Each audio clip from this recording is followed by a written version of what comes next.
ဘာမှမရှိနေတဲ့အတိုင်းမြင်ရတဲ့အချိန်တွေ 3D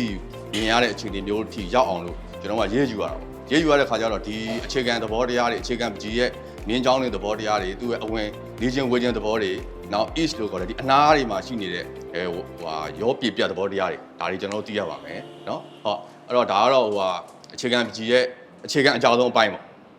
အဲ့ဒါလေးတွေသိထားလို့ရှိရင်ခုနကကျွန်တော်ပြောတဲ့ဒီပကြီးကားတွေရုပ်ပုံတွေရေးမှတယ်မဟုတ်ကိုညီတို့ညီမလေးတို့လုံးမဲ့ artwork တွေဖန်တီးမယ်နောက်ကိုစိတ်တော့ကိုစိတ်ထဲမှာဖြစ်လာတဲ့ဟာကိုဒီပကြီးကားတစ်ချက်ဒါမှမဟုတ်လေအခြားအကြောင်းအရာတစ်ခုပေါ်မှာကျွန်တော်တို့ပြန်တွန်ချတာပေါ့နော်စိတ်ထဲမှာဖြစ်လာတဲ့ဟာကိုပြန်အန်ချမယ်ဆိုတဲ့အချိန်မှာဒီကောင်တွေကိုတိပြီးတော့မှလှုပ်တဲ့ခါကြလို့ရှိရင်မတိဘဲနဲ့ကလေးတယောက်လိုမျိုးလှုပ်တဲ့ purity ဖြစ်တာတော့တစ်ပိုင်းပေါ့နော်ဒါကတစ်ပိုင်းပေါ့ဒါသူ့မှာလည်းစိတ်ကြည်တမ်းမှုရတစ်ပိုင်းရှိပါတယ်သို့တော့ဒီအကြောင်းဒီအခြေခံအကြောင်းတရားတွေကိုတိပြီးတော့မှကျွန်တော်တို့ကနေပြီးတော့ကိုယ်စိတ်ထဲမှာဖြစ်တဲ့ဟာကိုဒီလိုမျိုးပကြီးကားတစ်ချက်ပြန်ပြီးဖန်တီးတဲ့ခါကြလို့ရှိရင်ဘာပိုးပြီးရလာလဲဆိုလို့ရှိရင်ဘာလဲဆိုတော့ရမ်းလှုပ်ထားတဲ့ဆိုင်တိပြီးတော့ကိုခံစားတာကိုဒီမှာတိတိကျကျပြန်ပြီးပုံဖော်နိုင်တယ်နည်းမဆိုရင်တော့ကိုခံစားလိုက်တာဒါလားဆိုတာမသေးကြဘူးဖြစ်သွားတယ်နော်နည်းနည်းဝေဝါးသွားတာပေါ့တချို့ရှိပါတယ်ဟိုစိတ်ထဲရှိတဲ့အတိုင်းဒီ outward ကိုဖန်တီးရဆိုပေမဲ့ကိုယ်စိတ်ထဲမှာတကယ်ရှိတာဟုတ်ရဲ့လားဆိုတဲ့ကိစ္စကိုယ့်ဘက်သက်ကိုတော့အငင်းပွားတယ်တခြားကြည့်တဲ့လူကတော့တစ်ပိုင်းပေါ့တခြားကြည့်တဲ့လူကတော့ကိုခံစားရတာကိုသူတို့သိချင်မှသိပါဘူးဒီအကြောင်းအရာကိုသိတာတော့ကိုယ်တိုင်ပဲအဲ့တော့နံပါတ်1ကတော့ကိုပြန်ပြီးတော့ကိုယ်စိတ်ကိုဖွင့်ချတဲ့ကိစ္စမှာကိုပြန်ပြီးတော့ဟိုမညာမိစေဘူးပေါ့နော်အဲ့တော့ကိုရင်ထဲမှာခံစားတဲ့အတိုင်းကိုဒီမှာလုပ်ဖို့ကြာရင်တော့ဒီ treatment တွေကိုသုံးတဲ့ technique တွေသိဖို့လိုတယ်နောက်ဒီရဲ့ဟိုပေါ့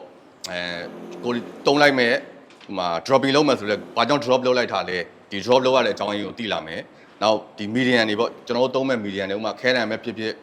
ဒီလိုမျိုးဟို acrylic လို့ဆေးမျိုးဖြစ်ဖြစ် water color ပဲဖြစ်ဖြစ်ပေါ့အဲ့ဆေးတွေရဲ့ဟိုအတုံးချပုံသူတို့ဘယ်လိုသုံးလို့ရဆိုတဲ့အကြောင်းတရားလေးသိလာမယ်အဲ့ဒါတွေသိလို့ရှိရင်နောက်ဒီ line တွေမြင်းချောင်းတွေရဲ့သဘောတဘာဝတွေသိလာမယ်ဆိုရင်ကိုပြောပြချင်တဲ့အကြောင်းအရာကိုပို့ပြီးတော့ထိထိရောက်လုပ်နိုင်မယ်ပေါ့နော်ဟုတ်ပြီအဲ့တော့ကျွန်တော်တို့ဒီအခြေခံပကြီးလေးရဲ့နံပါတ်1အရေးကြီးဆုံးကတော့ point ပေါ့ point ပါပဲ point ကတော့ဒါကျွန်တော်တို့အများကြီးရင်းနှီးပြီးသားပါပဲเนาะသူကအဆက်ကလေးတစ်ဆက်ပဲအဆက်ကလေးတစ်ဆက်ပါပဲသူ့မှာကြတော့ကျွန်တော်ကဒီအခြေခံပကြီးရဲ့အရေးကြီးဆုံးအပိုင်းထဲမှာပါပါတယ်ဒီ point လေးတစ် point အဆက်ကလေးတစ်ဆက်ကသူကပုံမှန်အားဖြင့်တော့သူကနေရာယူမှုတစ်ခုပဲနေရာယူမှုတစ်ခုပဲရှိပါတယ်သူကတခြားအကြောင်းတရားတွေမရှိဘူးရွေးရှားနေတဲ့သဘောတရားတွေမရှိဘူးနေချင်းဝေချင်းသဘောတရားတွေမရှိဘူးဒါပေမဲ့ဒီဆက်ကလေးကနေစပြီးတော့မှကျွန်တော်နောက်ဆုံး form ထီတာဒီ point ကနေစတာပါပဲเนาะဟိုကဒီ point လေးကအရင်ရေးကြည့်ပါတယ် point ရဲ့သဘောတရားတွေအများကြီးရှိတယ်အဲ့တော့ဒီအဆက်ပြောက်ကလေးတစ်ခုကိုပဲအသုံးချပြီးတော့လေကျွန်တော်က artwork တွေဖန်တီးလို့ရတယ်ကျွန်တော်တို့ Renaissance ခက်ကဆိုလို့ရှိရင်ပကြီးစားအချို့အနိစ္စဆိုတော့နည်းနည်းနာမည်ကြီးတဲ့ရဆိုတော့ Surat တို့ဘာလို့ပေါ့နော်သူတို့ဆိုရင်ဒီ point နဲ့ lexion လို့ခေါ်တယ်ဒီအဆက်ပြောက်ကလေးတွေကိုပဲသုံးပြီးတော့ကျွန်တော်ပကြီးကားတစ်ချက်ဖန်တီးလို့ရပါတယ်နောက်တချို့ဆိုလို့ရှိရင်ဟိုတခြား artwork တွေလုပ်တယ်နောက် decoration တွေ decorative art တွေလုပ်တယ်အဲ့ဒါဒီ point လေးတစ်ခုကိုပဲသုံးပြီးလုပ်တာအဲ့တော့နံပါတ်1ကအရေးကြီးဆုံးထဲမှာပါပါတယ် point line shape form မှာအရင်ဆုံးစတာတော့ point ပါပဲဒီ point ကလည်းအရင်ရေးကြည့်ပါတယ်ဒီ point ကိုကျွန်တော်ကဒီလိုတေးသေးလေးလုပ်မယ်နည်းနည်းကြီးမယ်ပေါ့နော်ဒီအသေ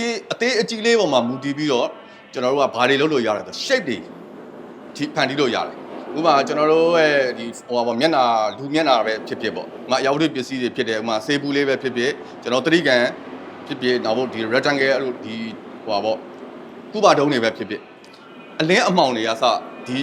point လေးကနေပြီးတော့ကျွန်တော်ဖန်တီးလို့ရတယ်အဲ့တော့တချို့ကိုယ်စိတ်ထဲမှာဖြစ်နေတဲ့အကြောင်းအရာလေးတွေကိုကိုပြန်ပြီးချပြနေတဲ့အချိန်မှာဒီ point လေးတွေနဲ့ပဲ point နဲ့ lexion လိုမျိုး ism လိုမျိုးလေးနဲ့လည်းကိုယ့်ရဲ့ရင်ထဲမှာရှိနေရအောင်လေဖော်ပြလို့ရတယ်အဲ့တော့အခြေခံပကြီးကပထမဦးဆုံးစတဲ့ point ကနေကျွန်တော်တို့ကရုပ်ပုံကကျအကြီးကြီး artwork အကြီးကြီးအထိဖန်တီးလို့ရပါတယ်ဒါလေးကိုနော်နံပါတ်1သိစေချင်တာပါဒါ point ပေါ့သူ့မှာလည်းသူ့ရဲ့အခြေခံသဘောတရားတွေသူ့ရဲ့ဂုဏ်သက်တည်တွေအများကြီးရှိပါသေးတယ်ဒါတွေကတော့ညီတို့ညီမလေးတို့နည်းနည်းဟိုရှာပြီးတော့လေးလာလိုက်ရပါတယ်နော်ကျွန်တော်ကတော့အခြေခံလေးပဲပြောပြလို့ရမှာမလို့ဒါ point ရဲ့သဘောတရားပေါ့ိုင်းလေးနဲ့ပဲဟိုဒီချောင်းဆွဲရေးတဲ့အဆင့်ကနေပြီးတော့ဒီ Google Kit Contemporary Art တွေเนาะ Abstract Art တွေဒီ line ကနေသုံးလို့ရပါတယ်။ agent နဲ့တိတ်ဆိတ်နေတဲ့အချိန်တွေမျိုးတွေကိုဖန်တီးနေတဲ့အခါမှာဒီ line တွေမှာသူ့ရဲ့ဂုဏ်သက်တည်တွေရှိတယ် line မျိုးစားတွေရှိတယ်။ပကြီးကားတွေဆွဲဖို့ပဲလေ့ကျင့်ဖို့တခုတည်းတော့မဟုတ်ဘူး။ matter ပေါ့ကျွန်တော်စိတ်ကိုနည်းနည်းတည်ငြိမ်လာအောင်လုပ်ဖို့တက်ဆိုရင်ဒီလေ့ကျင့်ခန်းလေးသုံးလို့ရတယ်